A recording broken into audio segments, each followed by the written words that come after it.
राष्ट्रीय नेतृत्व से या अपनी जो उनके ऊपर पे राजनीति करने वाले लोग हैं उनसे डर लगता होगा कि भाई अगर हम तिवारी जी से सरेआम इस तरह से अगर मिलना शुरू करेंगे तो कहीं न कहीं जो है कि हमको ऊपर से डांट फटकार मिलेगी और हमें उनको लगता है कि भाई हमारा राजनीतिक भविष्य सुरक्षित नहीं रहेगा। मनोरमा जी एनडी तिवारी जी यकायक इतने अछूत कैसे हो गए बकौल सुरेश जोशी जी? नहीं, मैं जोशी जी की इस बात से इत्तेफाक नहीं रखती हूँ कि रात को मिलने जाते हैं और दिन में मिलने नहीं जाते हैं। हर व्यक्ति अपनी सुविधा के अनुसार जब भी चाहता है उनसे मिलने जाता है और ऐसा नहीं है कि उनको आने से मना किया गया। जिस तरीके से जोशी जी कह रहे हैं कि क्या उनको एक्सेप्ट करेंगे, उनको नकारा कब गया जोशी जी, अगर ये बता सकें तो बेहतर होगा, क्योंकि तिवारी जी के कद इतना ऊंचा है कि वो ये नकारात्मक और सकारात्मक सोच से ऊपर उठ करके उनका व्यक्तित्व है। अच्छा। और उन्होंने जो भी किया है उसके एक जिसको कहना चाहिए उसका पॉजिटिव असर हमेशा हम लोगों को और जनता को देखने को मिला है। अच्छा मनोरमा जी, वो जाहिर तौर पे पॉजिटिव लोग भी मान चुके हैं कि तिवारी जी जैसा व्यक्तित्व और इतनी बड़ी सोच रखने वाला, विकास की सोच रखने वाला व्यक्ति दूसरा कोई नहीं है जी। तो उसमें पॉजिटिव असर मनोरमा जी, पॉजिटिव असर तो माननीय न्यायालय ने भी देखा।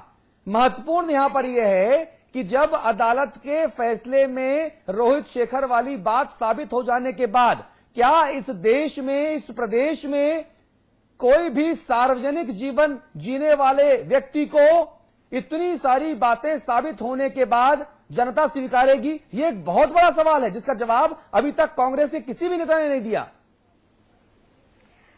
देखिए, रोहित शेखर जी की बात जहां तक है या तिवारी जी की बात जहां तक है, हर व्यक्ति का एक अपना व्यक्तिगत जीवन होता है और उस व्यक्तिगत जीवन में अननेसेसरी ताका झांकी करके और उसके बारे में चर्चा करना मैं तो नहीं समझती कि यहाँ उचित होगा। उनका अपना जीवन था, उन्होंने जिस तरीके से उसको सोचा और जिस तरीके से उसमें एक्शन लिया उसके बारे में मुझे कुछ नहीं कहना, लेकिन मैं ये जरूर कहूंगी कि रोहित शेखर के इस एपिसोड से कोई ऐसा नहीं है कि किसी भी राजनीति की, कांग्रेस की राजनीति पे कोई असर पड़ा या किसी राजनीतिक दल के किसी भी व्यक्ति के ऊपर कोई असर पड़ा है। वो आज भी जाते रहे हैं। सुरेश जोशी जी की बात करूंगा, मनोरमा जी सुरेश जी से बात करूंगा। सुरेश जी, हमारे जो सूत्र हैं वो अंदर खाने खबर भी दे रहे हैं कि रोहित शेखर सिंह या रोहित शेखर तिवारी, अब जो रोहित शेखर कहना और कहलवाना चाहें वो बात की बात है, माना जा रहा है कि वो भारतीय जनता पार्टी में सक्रिय हो सकते हैं, शामिल हो सकते हैं। मैं नहीं कह रहा, सक्रिय हो सकते हैं मैं कह रहा हूं। ये खबरें आ रही हैं। जी हेलो जी रोहित शेखर भारतीय जनता पार्टी में शामिल हो रहे हैं, ये मैं नहीं कह रहा, लेकिन बीजेपी के लिए सक्रिय हो सकते हैं, ये मैं कह रहा हूं। ये मेरे पास खबरें आ रही हैं, इनको कैसे लेंगे? नहीं, इस विषय की अभी तक मुझे कोई जानकारी नहीं है, इसलिए जिस विषय की जानकारी न हो तो उस विषय के बारे में मैं आपसे कुछ शेयर नहीं कर सकता हूं। हाँ जी। अविकल थपलियाल साहब हमारे रेजिडेंट एडिटर हमारे साथ जुड़ गए हैं, आप देहरादून से जुड़ रहे हैं। अविकल थपलियाल जी, एक के बाद एक तमाम तरह की बातें हो रही हैं। 88 बरस की इस उम्र में नारायण दत्त तिवारी साहब ने फिर ताल ठोकी है और कह रहे हैं कि मैं स्वस्थ हूं, फिट हूं तो हिट हूं और दोबारा सक्रिय राजनीति में मैं वापसी करूंगा। कांग्रेस आला कमान की तरफ से उन्हें वापसी का मौका नहीं मिलेगा, ये बीजेपी कह रही है। इसी बीच अदालती जो प्रक्रिया चली अभी वो लोगों के दिमाग से उतरी नहीं है। इन तमाम चीजों के बीच में कांग्रेस के सबसे बड़े नेता उत्तर प्रदेश और उत्तराखंड दोनों ही जगहों पर अब इनकी सक्रिय भूमिका प्रदेश में जमीनी तौर पर, अविकल जी कैसे देखते हैं आप? मेरा तो मानना है कि तिवारी जी कभी रिटायर ही नहीं हुए। हाँ, हैदराबाद का जो सेक्स स्कैंडल कांड हुआ था उसके बाद भी तिवारी जी देहरादून में काफी सक्रिय देखे जी। उसी साल 1 जनवरी को उन्होंने सभी पत्रकारों को अपने यहाँ बुलाया था और भोज पर आमंत्रित किया था। हाँ। उसके बाद चाहे राजभवन हो या और अन्य कई मौके हो, तिवारी जी की मौजूदगी हर समय हर जगह दिखाई दी। ठीक है। देहरादून के अंदर छोटे छोटे मामले हो, चाहे ISBT का निरीक्षण करना हो, IT पार्क का निरीक्षण करना हो, दून विश्वविद्यालय का निरीक्षण करना हो, तिवारी जी हर जगह मौके पर पहुंचे, चाहे रात में वहाँ पे सीट डाल के बैठ गए, चाहे वो दिन का टाइम हो। तो तिवारी जी को रिटायर तो मानना ही नहीं चाहिए। उन्होंने अपनी राजनीतिक या सामाजिक सक्रियता बराबर दिखाई। ठीक है। मुझे उनके इस दांव पर या जो उन्होंने कल प्रेस रिलीज जारी करी है, इसमें मुझे एक दूसरी बात नजर आती है जी। ये 6 महीने में तिवारी जी का मुझे दूसरा बड़ा धमाका नजर आ रहा है। एक उन्होंने विधानसभा चुनाव के दौरान एक धमाका किया था। उन्होंने एक निरंतर विकास समिति बनाई थी हैदराबाद से लौटने के बाद। हाँ। जब उन्हें लगा कि कांग्रेस हाईकमान 10 जनपद या सोनिया गांधी उन्हें तवज्जो नहीं दे रही है, एक बार वो जॉली ग्रांट में आई थी सोनिया गांधी हैदराबाद कांड के बाद। तिवारी जी मिलने गए थे, सोनिया गांधी उनसे मिली नहीं। तिवारी जी ने 1-1.5 घंटे इंतजार किया, फिर वापस आ गए थे। उसके बाद तिवारी जी ने निरंतर विकास समिति जो बनी है उसके जरिए कहा कि विधानसभा में हम अपने समिति के जरिए अपने प्रत्याशियों को उतारेंगे। ठीक है। उनकी महज इस एक लाइन के बयान के बाद पूरा 10 जनपद हरकत में आ गया और रातों रात चौधरी वीरेंद्र सिंह जो यहाँ के प्रदेश प्रभारी थे वो रातों रात इनके FRI स्थित कोठी में पहुंचे, इनसे गुफ्तगू की और इन्हें मना लिया। और उसके बदले में तिवारी जी ने अपने भतीजे मनीषी तिवारी को गदरपुर और एक अपने पुराने OSD आरेंद्र शर्मा को सहसपुर का टिकट दिलवाया। ठीक है। ये इनका बड़ा धमाका था जिसकी गूंज 10 जनपद तक चुनी गई। ठीक है। अब ये जो दूसरा मामला इन्होंने उठाया है कि मैं सक्रिय राजनीति में आना चाहता हूँ, मुझे ये ऐसा लगता है कि तिवारी जी प्रदेश की राजनीति के तहत उन्होंने ये बात नहीं कही है कि प्रदेश में सक्रिय होंगे। प्रदेश में उनका जो वजूद है वो तो है ही। मुझे जो लगता है कि लोकसभा चुनाव की आहट को वो सुन रहे हैं, समझ रहे हैं और इसके कारण उन्होंने, और जो दिल्ली में केंद्र की राजनीति या UPA गवर्नमेंट में चल रहा है, इसके माध्यम से उन्होंने एक संकेत देने की कोशिश की है कि अगर ये समय से पहले चुनाव हो जाते हैं तो हो सकता है कि तिवारी जी भी बिना सोनिया की इजाजत लिए नैनीताल सीट से उतर सकते हैं, जो मुझे नजर आ रहा है। जी। तो तिवारी जी ने जो ये बयान दिया है ये 10 जनपद को सचेत करने के लिए दिया है। अच्छा अतुल जी। जी, यानी कि अपने इस बयानों से वो मैसेज ट्रेवल करना चाहते हैं 10 जनपद तक। सुरेश जोशी जी जी, मैसेज ट्रेवल करना चाहते हैं। नहीं, मैसेज तो तिवारी जी बहुत लंबे समय से दे रहे हैं। जब वो राज्यपाल नहीं बनना चाहते थे उस समय भी वो सक्रिय राजनीति में जाना चाहते थे, लेकिन 10 जनपद के द्वारा उनको राज्यपाल बनाया गया और राज्यपाल बनाने के बाद उन्होंने उसको स्वीकार भी किया। और जब वो राज्यपाल के बाद हटे, राज्यपाल की कुर्सी से उनको हटाया गया या हटे, तो उसके बाद भी देहरादून में जिस तरह से अविकल जी कह रहे थे कि वो सक्रिय रहे, लेकिन सक्रिय रहने के बाद भी जिस तरह से उनका कद था, जिस तरह से कांग्रेस को उन्होंने इतनी ऊंचाई पे पहुंचाया था, लेकिन कांग्रेस पार्टी ने कभी भी उनकी इन बातों की परवाह नहीं की। जिस बात को कह रहे हैं कि वो नैनीताल से चुनाव लड़ना चाहते हैं या देश की राजनीति में सक्रिय होना चाहते हैं। आज तो स्थिति यह है कि मुझे लगता है, देखो मुझे कांग्रेस पार्टी के अंदर की बहुत जानकारी तो नहीं है, लेकिन मुझे ये लगता है कि भाई जो कांग्रेस का अपना संविधान होगा, कांग्रेस की जो अपनी सदस्यता होगी, शायद राज्यपाल बनने के बाद उन्होंने संवैधानिक पद पर बैठने के बाद वो कांग्रेस पार्टी की सदस्यता उन्होंने त्याग दी होगी और आज उनके पास कांग्रेस की सदस्यता है भी या नहीं भी है, क्योंकि उसके लिए जो है कि जो पार्टियों के सिस्टम होते हैं, जो पार्टियों का संविधान होता है, तो उस संविधान के तहत जब वो कांग्रेस के सदस्य हैं या नहीं, ये भी बड़ा एक प्रश्न है। मनोरमा जी, आपको इस बारे में जानकारी है? मनोरमा जी, आपको जानकारी है इस बारे में जो सवाल जोशी जी उठा रहे हैं? हाँ, हेलो, हाँ जी। जो सवाल जोशी जी उठा रहे हैं कि अब तिवारी जी कांग्रेस के सदस्य हैं भी या नहीं, इस बारे में आपको जानकारी है कोई? देखिए, कांग्रेस की जो आजीवन सदस्यता है वो तो बनी ही रहेगी आजीवन। उसके लिए तो ये नहीं है कि सदस्यता खत्म हो गई है। अब इसके बाद अगर सक्रिय होंगे तो सदस्यता तो वही सदस्यता चलेगी और सदस्यता लेने में क्या दिक्कत है फिर अगर नहीं है तो। अच्छा, चलिए, वक्त संपादकीय टिप्पणी का है अमिताभ जी। देखिए, समय कई बार आपके जीवन के चक्र को उलट पुलट कर देता है।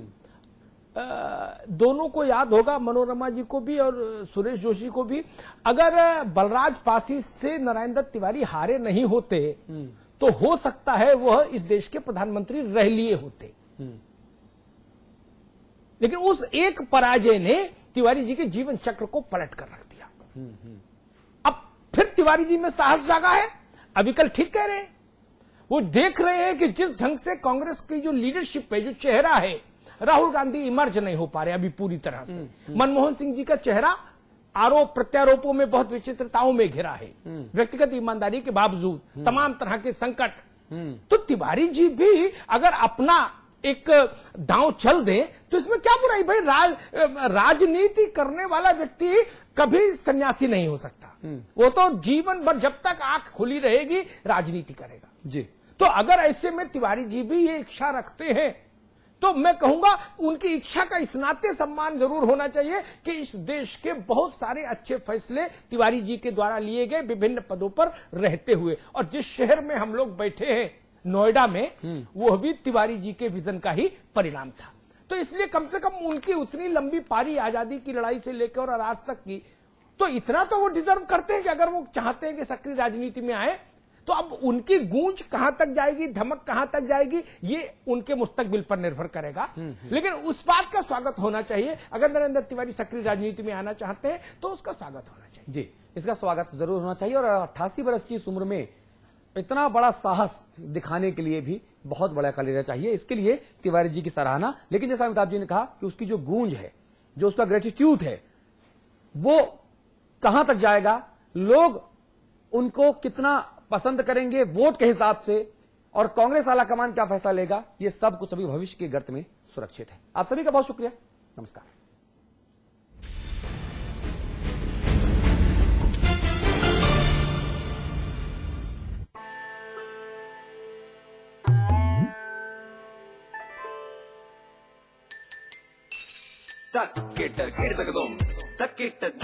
कितनी भी कोशिश कर लो, पानी तो इंटरेस्टिंग नहीं हो सकता। कैच पियोज, सादा पानी मत पिलाओ, जरा कैच पियोज तो मिलाओ। वाटरमेलन, रोज, ऑरेंज और बहुत सारे मजेदार फ्लेवर्स में।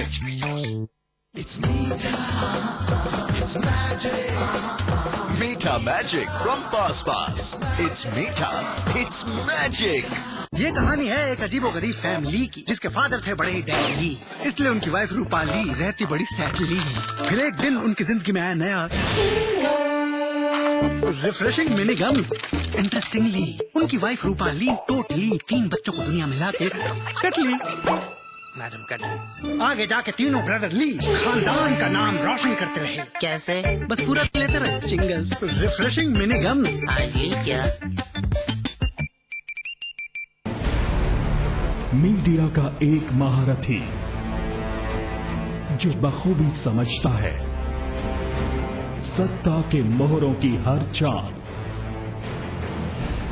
जिससे कभी छिप नहीं सका राजनेताओं के दिल का हाल,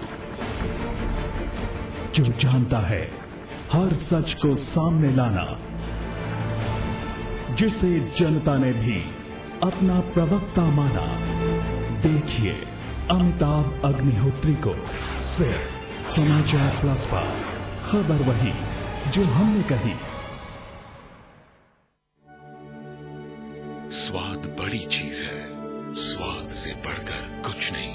तुलसी, सादा पान मसाला। हर कोई चाहता है रोग मुक्त जीवन। योग और आयुर्वेद से कैसे पाएं स्वस्थ तन और मन, क्या कहती है एक्सपर्ट की सलाह। देखिए आरोग्य, रविवार दोपहर 12 बजे सिर्फ समाचार प्लस पर।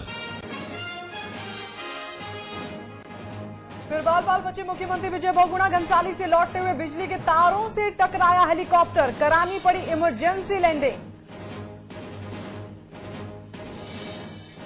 आईएएस शशि भूषण लाल 14 दिन की न्यायिक हिरासत में। महिला ने लगाया है रेप की कोशिश का आरोप। साहब को बचाने की कोशिश में एसएचओ भी सस्पेंड। लखनऊ बीजेपी दफ्तर में लगी भीषण आग। एसी में शॉर्ट सर्किट की वजह से लगी आग। फायर ब्रिगेड ने आग पर पाया काबू। दिल्ली से आगरा आ रहे कैदी और 2 सिपाहियों पर ट्रेन में हमला। ताबड़तोड़ फायरिंग में कैदी की मौत, गोली लगने से दोनों सिपाही घायल। नितिन गडकरी ने कांग्रेस महासचिव दिग्विजय सिंह पर ठोका मानहानि का केस। दिग्गी राजा ने लगाया था कोयला घोटाले में 500 करोड़ के फायदे का आरोप। अन्ना हजारे ने केजरीवाल से मतभेदों से किया इनकार। कहा चांदनी चौक से सिब्बल के खिलाफ चुनाव लड़े केजरीवाल, मैं भी करूंगा चुनाव प्रचार। एफडीआई के विरोध में 17 नवंबर को लखनऊ में तृणमूल कांग्रेस की रैली। सुप्रीमो ममता बनर्जी ने किया ऐलान, मुलायम को भी देंगी रैली में शामिल होने का न्योता। भदोही में हाई टेंशन ड्रामा। तार पर चढ़कर 3 किलोमीटर तक चलता रहा मानसिक रोगी। बिजली न होने की वजह से बच गई जान। लेगपेट घोटाले में मुख्य आरोपी सुशील कटियार के पीआरओ प्रवीण सिंह ने किए सनसनीखेज खुलासे। नसीमुद्दीन सिद्दीकी, स्वामी प्रसाद मौर्य और बादशाह सिंह को बताया घोटाले में शामिल। धूमधाम से मनाया गया ओल्ड मैन डे। बुजुर्गों के सम्मान में कई शहरों में आयोजित किए गए कार्यक्रम।